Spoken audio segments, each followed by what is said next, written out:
Assalamualaikum warahmatullahi wabarakatuh. Berjumpa lagi di channel Dulur Acus.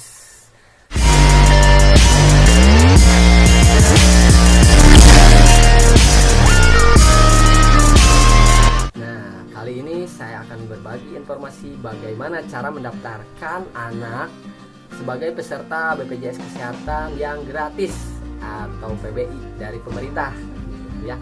Nah, sebelum saya bahas bagaimana caranya, jangan lupa klik dulu tombol subscribe serta bunyikan loncengnya gitu agar tidak ketinggalan video-video terbaru dari kami.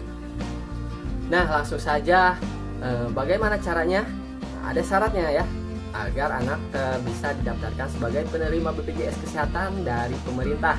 Yang pertama yaitu ibu atau keluarganya terdaftar sebagai penerima BPJS Kesehatan yang dari pemerintah, gitu ya. Jadi syarat pertama adalah ibunya itu terdaftar sebagai penerima BPJS Kesehatan gratis atau PBI. Nah, itu syarat pertama ya Bu ya. Yang selanjutnya anaknya sudah terdaftar di kartu keluarga ya. Itu jadi ibu dan bapak sebaiknya yang belum mendaftarkan atau mencantumkan anaknya di dalam kartu keluarga, nah itu segera perbaharui dan cantumkan anaknya di kartu keluarga. Nah, gitu.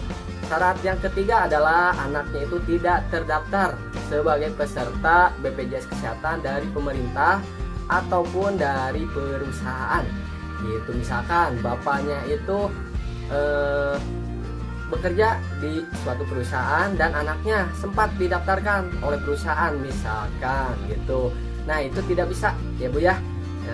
Nah, selain itu bisa misalkan ibu terdaftar sebagai BPJS Kesehatan yang dari pemerintah. Nah, itu anaknya bisa. Nah, lalu bagaimana caranya? Yang pertama adalah syaratnya dibawa langsung ke BPJS Kesehatan ya, yang sesuai domisili. Misalkan ibu itu sekarang di Cianjur gitu ya, tinggalnya di Cianjur dan KTP-nya Cianjur, langsung aja datang ke kantor BPJS. Nah, gitu statusnya di situ mendaftarkan anggota keluarga. Nah, gitu mendaftarkan anggota keluarga atau menambahkan anggota keluarga. Nah, nanti di sana NIK ibu atau BPJS ibu akan dicek apakah BPJS kesehatan ibu itu terdaftar sebagai penerima BPJS dari pemerintah atau bukan gitu. Karena biasanya yang sudah bekerja di perusahaan itu otomatis nanti diganti, yang tadinya BPJS kesehatan dari pemerintah nanti diganti dengan BPJS kesehatan dari perusahaan. Jadi gitu ya. Jadi yang dari perusahaan itu otomatis biasanya ketika anaknya lahir itu anaknya akan didaftarkan oleh perusahaan sebagai penerima BPJS yang dari perusahaan gitu ya. Nah, jadi syaratnya cuma 3 gitu ya. Kalau anak yang baru lahir itu berbeda biasanya, misalkan ibu dan bapak itu atau anak ibu itu lahir di rumah sakit. Nah, gitu. Kalau rumah sakit seperti saya kemarin itu alhamdulillah sudah didaftarkan oleh rumah sakitnya. Nah, gitu ya. Nah, berbeda lagi jika lahirnya itu di fasilitas kesehatan lain. Nah, misalkan di bidan gitu ya, atau di puskesmas, itu biasanya kita sendiri yang harus mengurus. Tapi mungkin setiap wilayah berbeda ya gitu. Jadi ketika atau jika anak ibu belum pernah didaftarkan sebagai penerima BPJS dari pemerintah, nah segera daftarkan anak Anda dengan membawa syarat-syarat yang saya sebutkan tadi gitu. Jadi dengan memiliki BPJS kesehatan yang dari pemerintah, jadi nanti ibu tidak perlu membayar iuran gitu. Karena BPJS ada yang dari pemerintah, yang PBI dan non PBI, dan atau yang dari perusahaan gitu ya.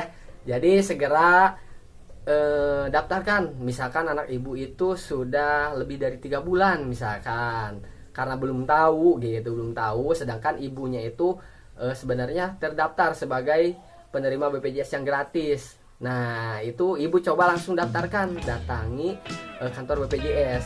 Namun informasinya begini, saya ini mendapatkan informasi bulan Juli ya, bulan Juli tahun 2020. Jadi ketika saya upload sekarang bulan November, tak ditakutkan ada aturan baru ya gitu. Untuk waktu itu sih informasinya begitu, bisa ditambahkan anggota keluarga baru sebagai penerima BPJS Kesehatan dari pemerintah. Syaratnya yaitu yang tadi, ibunya itu terdaftar sebagai penerima BPJS yang dari pemerintah gitu ya. Nah, bagi ibu-ibu yang belum punya BPJS gitu, tidak ada salahnya ibu cek terlebih dahulu. Siapa tahu ibu juga sebenarnya terdaftar sebagai penerima BPJS yang dari pemerintah. Nah, bagaimana caranya? Cek aja di video saya ya. Cek di tombol ini ya. Itu nanti ada keluar cara pengecekan BPJS yang dari pemerintah. Ya, siapa tahu ibu atau bapak terdaftar sebenarnya, namun sampai sekarang misalkan belum mendapatkan kartunya gitu. Jadi ibu nggak tahu bahwa ibu itu sebenarnya mendapatkan kan gitu ya. Kecuali memang setelah dicek memang tidak menerima BPJS yang dari pemerintah. Ya mau tidak mau itu kita mendaftarkan sebagai penerima atau sebagai peserta BPJS mandiri ya gitu ya, karena BPJS sangat banyak membannya gitu. Nah, untuk video ini saya cukupkan sekian. Nanti insya Allah akan ada video-video informasi lainnya terkait BPJS juga dan informasi lainnya. Jadi jangan lupa di klik tombol subscribe-nya serta loncengnya ya gitu. Selain informasi juga di channel Dulur Acus ini terdapat berbagai video, ada tutorial, ada humor, dan bahkan horor pun ada gitu ya. Nah, jadi tinggal dipilih aja mana yang video yang bermanfaat dari channel saya gitu. Jadi ya itulah channel Dulur Acus, garuk-garuk semua ya gitu. Tapi mudah-mudahan dengan informasi ini ada manfaatnya ya gitu bagi kita semua gitu. Jangan lupa share juga ya ke saudaranya, ke temannya, atau ke siapa aja, di share ya gitu. Nah, itu aja video untuk kali ini. Dicukupkan sekian, semoga bermanfaat. Wassalamualaikum warahmatullahi wabarakatuh.